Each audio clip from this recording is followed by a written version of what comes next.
Les Français font de plus en plus d'AVC et ce sont les jeunes qui sont de plus en plus concernés. Vous allez comprendre pourquoi tout de suite avec Thomas Soto. L'accident vasculaire cérébral, l'AVC donc, serait-il en train de devenir le mal du siècle ? Rebonjour Jean-François Lemoine, vous êtes le docteur d'Europe 1, notre spécialiste santé. Il y a donc 2 études qui viennent d'être publiées dans la revue britannique The Lancet. Premier renseignement Jean-François, alors qu'on se dit que l'AVC c'est plutôt a priori une maladie de vieux qui frappe les personnes âgées, on s'aperçoit que les jeunes sont de plus en plus touchés. Alors, on savait que c'était la 3e cause de mortalité en France et dans le monde, qu'il y avait 17 millions d'AVC dans le monde, 150 000 en France, c'est un toutes les 4 minutes. On savait que c'est la première cause de handicap de l'adulte. Ce qu'on ne savait pas effectivement, c'est qu'on vient de montrer 25% d'AVC avant 50 ans. Et surtout, il y a une augmentation, c'est l'étude du Lancet qui vient de sortir, qui est un véritable choc, 68% d'augmentation en 20 ans chez les jeunes. On s'est expliqué pourquoi.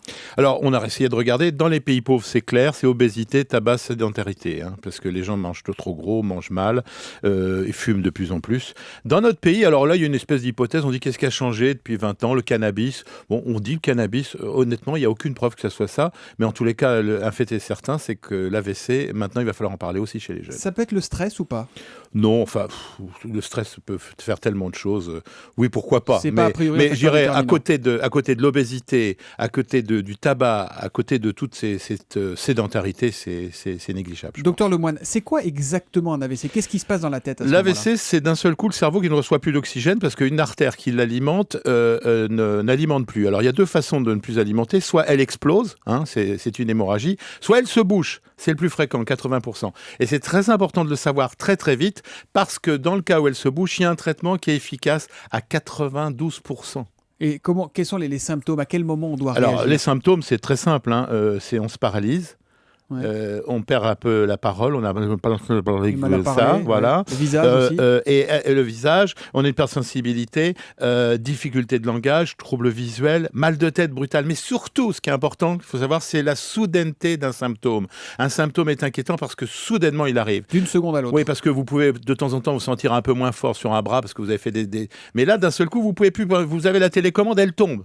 Et qu'est-ce qu'on fait alors dans ces cas-là ? Alors là, il n'y a pas hésité. Vous avez 3 heures. Écoutez bien, vous avez 3 heures. En dessous de 3 heures, vous pouvez sauver 93%. Après, 30 minutes de perte de temps, c'est 20% de guérison en moins. Le 15, tout de suite. Et là, on vous emmène dans un centre neurovasculaire où vous devez avoir un scanner en urgence. Pourquoi ? Parce qu'il faut voir si c'est bouché ou si ça saigne. Et si c'est bouché, on vous met du desktop. C'est ça, on débouche l'artère.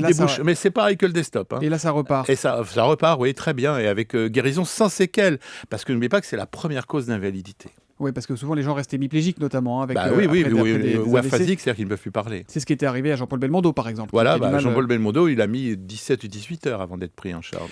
Comment on se protège de l'accident vasculaire cérébral ? Vous disiez tout à l'heure que c'est la mauvaise alimentation. Hypertension artérielle. Attention, les gens hypertendus, c'est ça chez les gens âgés. Cholestérol élevé, tabac, obésité, sédentarité. Bon, vous savez, toujours... je suis le redresseur de tort, moi, dans ces journaux, parce que je suis en train de vous dire des choses pas sympas, mais... En tout cas, c'est important. Ça vaut le coup, là. En préparant notre intervention ce matin, j'ai retrouvé une étude de l'OMS qui a quelques mois qui dit que les bananes seraient très efficaces. Une banane par jour pourrait réduire le risque d'AVC. C'est vrai, ça marche comment ça ? Vous voyez, d'abord, c'est très bien parce que vous mangez des bananes et ça me fait plaisir si c'est vrai. Vous savez, il y a beaucoup de choses. Alors, ça peut marcher peut-être avec le potassium qu'amènent les bananes. C'est parce qu'il y a beaucoup de sel dans la banane, c'est ça ? Non, du potassium. Le potassium, c'est d'accord. Donc, c'est pas le sel. D'accord. Qu'est-ce qu'on peut dire aux gens qui s'inquiètent et qui se diraient là quand même on est sur quelque chose qui est incontrôlable? Tous les petits signes dont j'ai parlé, vous savez, je répète, faiblesse musculaire, perte de sensibilité, difficulté de langage, troubles visuels, mal de tête, ça peut survenir et on ne s'intéresse pas à ça. Il faut tout de suite en parler à son médecin. Parce qu'avant des accidents vasculaires cérébraux, il y a des petits accidents vasculaires cérébraux. Et puis savoir que c'est... Qu'on peut avoir sans s'en apercevoir, cela. Oui, vous savez, vous êtes en train de tondre le jardin, d'un seul coup, il y a une main qui va se paralyser pendant 1 minute et puis on se dit, oh, c'est pas grave. Là, c'est ce qu'on appelle des accidents ischémiques transitoires parce qu'ils s'arrêtent très rapidement. N'oubliez pas qu'1 minute de perdu en cas d'AVC, c'est 2 millions de neurones détruits. Alors, le 15, s'il vous plaît, le 15. Jamais quelqu'un du SAMU vous engueulera parce que vous l'avez appelé. Merci beaucoup, docteur Lemoine. On vous retrouve dimanche à 13h sur Europe 1 dans Pourquoi Docteur ? Et précisément, vous reviendrez sur ces questions d'accidents vasculaires cérébraux.